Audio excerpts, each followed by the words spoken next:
آج ایک سوال پیش خدمت ہے آپ حضرات کی بارگاہ میں۔ سوال یہ ہوا تھا کہ حضرت آدم اور حضرت حوا جنت میں جب تھے تو پھر اللہ تعالیٰ کی بارگاہ میں ہر نبی محبوب ہوتا ہے، تو پھر جنت سے دنیا میں وہ کیوں آئے اور کیسے آئے؟ تو حضرات اس کا اصلی جواب تو یہ ہے کہ جنت سے ان کا اس زمین پر آنا، اس میں اللہ کی ہزاروں حکمتیں ہیں، اور اصل حکمت اللہ ہی جانتا ہے۔ مگر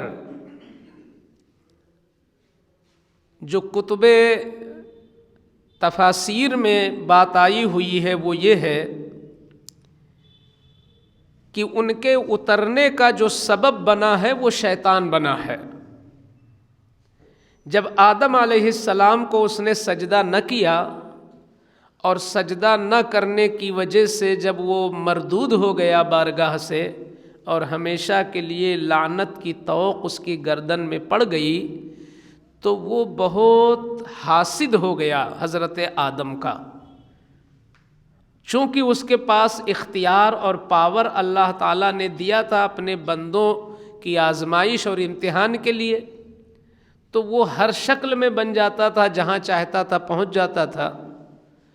تو اس نے یہ ٹھان لیا تھا کہ میں دشمنی نبھاؤں گا، تو اسی نے وسوسہ ڈالا تھا، اور اس کے وسوسے کی بنیاد پر گندم کا وہ درخت جو اللہ تعالیٰ نے فرمایا تھا لا تقربا هذه الشجرہ، اے آدم و حوا جنت کی ہر نعمت تمہارے لیے ہے مگر اس درخت کے قریب بھی مت جانا، مگر وہ بہانے سے پہنچ گیا، اور اسی جنت کے اندر ایک مور بھی رہتا تھا، بہت خوبصورت مور۔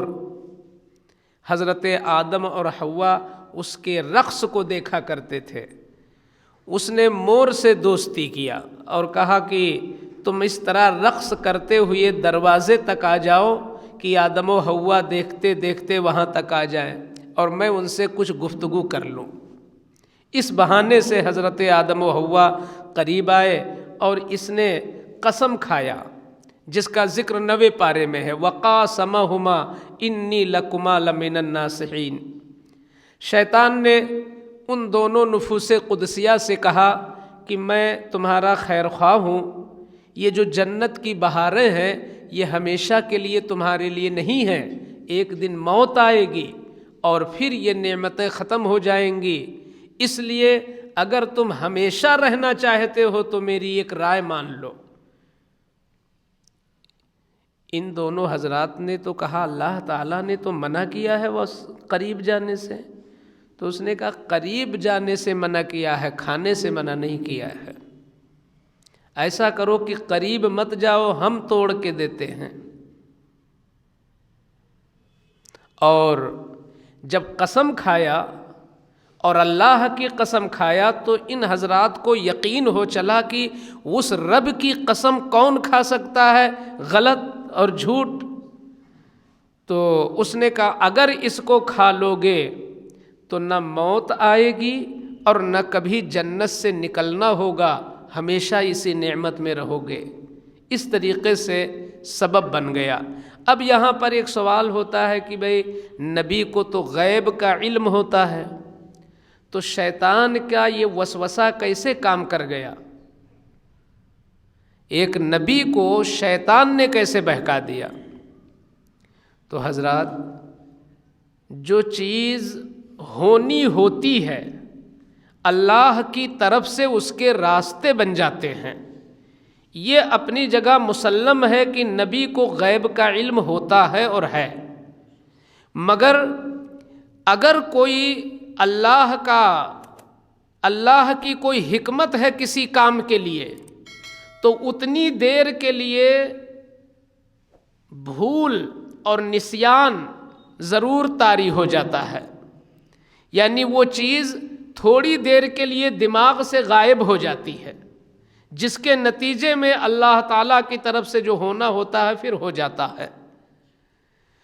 تو حضرت آدم اور حضرت حوا کے دماغ سے یہ بات اوجھل ہو گئی۔ راز یہ تھا کہ آدم زمین پر جائیں اور اولاد آدم پھیلے دنیا میں، کائنات چلے، ان کا امتحان ہو، پھر اس کے بعد جو اس میں سے کوالٹی والے لوگ ہیں وہ پھر واپس جنت میں آ جائیں۔ اس کو ایک مثال سے آپ سمجھ سکتے ہو، ایک اناج کا جو دانہ ہوتا ہے، آپ نے اس کو حفاظت سے اپنے گھر میں رکھا ہوا ہے، لیکن اسی دانے کو آپ دور دراز کھیت میں جا کر کے مٹی کے نیچے دبا دیتے ہیں۔ کہاں وہ صاف ستھرے برتن میں تھا، آپ کے گھر میں محفوظ تھا، مگر اس دانے کو آپ نے جا کر کے زمین کے نیچے دبا دیا، لیکن اس کے بعد بارش ہوئی، ہوا چلی، دھوپ نکلی، چاند کی چاندنی، سورج کی روشنی، زمانہ گزرتا رہا، وہی دانہ جو زمین کے نیچے دبا ہوا تھا اب آج وہ کھل گیا۔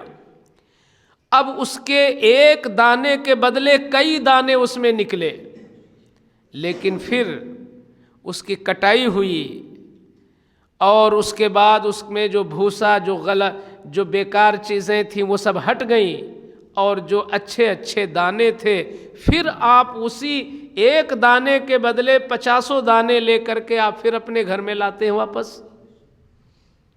اب وہی چیز یہاں پر آپ رکھیں، حضرت آدم علیہ السلام کو تنہا زمین پر اللہ نے بھیجا، آدم تشریف لائے، حوا تشریف لائیں، انہی کی پشت میں قیامت تک پیدا ہونے والی یہ ساری اولادیں تھیں۔ زمین پر آنے کے بعد حضرت آدم نے عبادت کیا، ریاضت کیا، اللہ کو راضی کیا، آپ کی پشت سے اولاد در اولاد ہوتی رہیں۔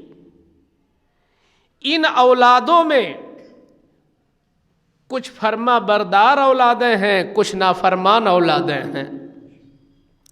اب جہاں سے آدم علیہ السلام تشریف لائے تھے، آدم علیہ السلام کو پھر وہیں جانا ہے، مگر جیسے کھیت کا دانہ تنہا اب واپس آپ کے گھر میں نہیں آتا اکیلے، بلکہ اس کے طفیل سینکڑوں دانے آتے ہیں۔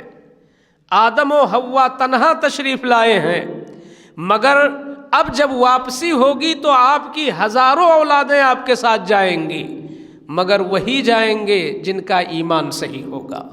جو سچے ایمان والے، عقیدے والے ہیں وہ جائیں گے، جو کفر اختیار کر گئے، بدعقیدہ ہو گئے، فسق و فجور میں مبتلا ہو گئے، وہ ایسے ہی کہیں اور پھینک دیے جائیں گے جہنم میں، جیسے بھوسے کو دور کر دیا جاتا ہے، دانے کو لے لیا جاتا ہے، تو اہل ایمان پھر جنت میں جائیں گے اور کفر والے جہنم میں ڈھکیل دیے جائیں گے۔ یہ تھی اصل حکمت۔